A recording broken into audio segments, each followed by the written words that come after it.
Welcome back to Law Vista. In this video we are doing section 40 which is damages in lieu of or in addition to injunctions. तो section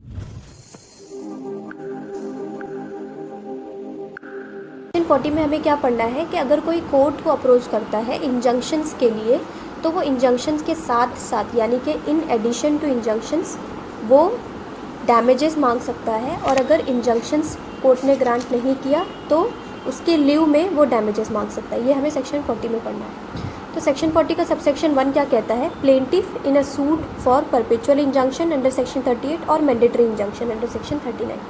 तो अगर plaintiff court में जाता है under section 39 और under section 38 कि उसे कोई परपेचुअल इंजंक्शन या मैंडेटरी इंजंक्शन चाहिए तो वो डैमेजेस क्लेम कर सकता है, ईदर इन एडिशन टू और इन सब्सटीट्यूशन।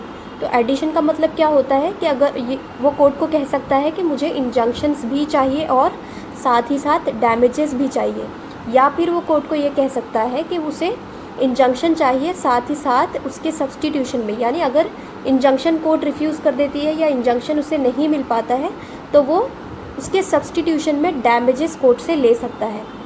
और सच इंजंक्शन एंड द कोर्ट में if it thinks fit award such damages. तो कोर्ट को अगर ठीक लगता है तो कोर्ट डैमेजेस अवॉर्ड कर देगी। अब सबसेक्शन 2 क्या कह रहा है, जो हमें बाकी प्रोविजंस में भी दिखाई देता है स्पेसिफिक रिलीफ के, कि अगर स्पेसिफिकली मांगा नहीं गया है बाय द प्लेंटिफ ने अगर कोर्ट से ये नहीं कहा है कि उसे डैमेजेस चाहिए तो फिर कोर्ट उसे ग्रांट नहीं करेगी, लेकिन कोर्ट उसे रीज़नेबल अपॉर्चुनिटी देगी कि वो अपने प्लेंट को अमेंड करके वो क्लॉज को ऐड कर सकता है कि उसे डैमेजेस चाहिए। यही हमें यहाँ प्रोवाइजो में और सबसेक्शन 2 में देखने को मिलता है। सबसेक्शन 3 क्या कहता है? The dismissal of a suit to prevent the breach of an obligation shall bar his right to sue for damages for such breach.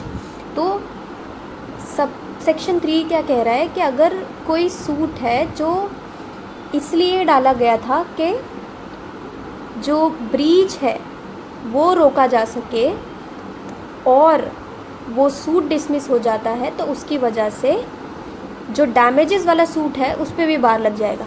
Subsection 3 आप ऐसे पढ़ोगे तो आपको नहीं समझेगा, हम इसे एक एग्जांपल के थ्रू समझते हैं। फॉर एग्जांपल कि एक ए पर्सन है हु इज़ द लैंडलॉर्ड और उसने एक टेनेंट को अपना घर दिया है रेंट पे विथ एन अग्रीमेंट कि वो टेनेंट उस घर में सबलेट नहीं करेगा, यानी कि एक सब टेनेंट नहीं रखेगा। बट टेनेंट क्या करता है, बाद में एक सब टेनेंट रख लेता है।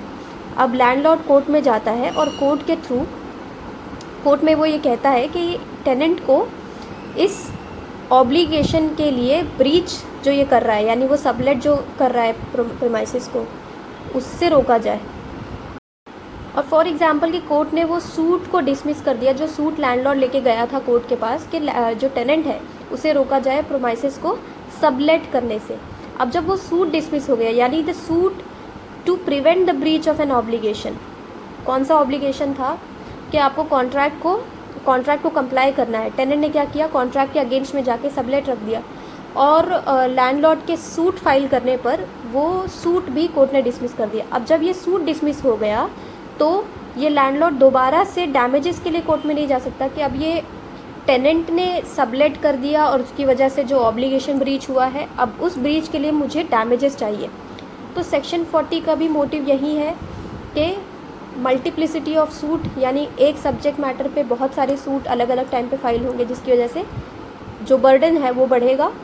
तो सबसेक्शन 3 क्या कह रहा है कि अगर एक बार कोई सूट है जो ब्रीच को रोकने के लिए डाला गया था वो अगर डिसमिस हो जाता है तो उसके बाद में प्लेंटिफ दोबारा से डैमेजेस के लिए कोर्ट में नहीं जा सकता। तो आई होप सेक्शन 40 क्लियर है।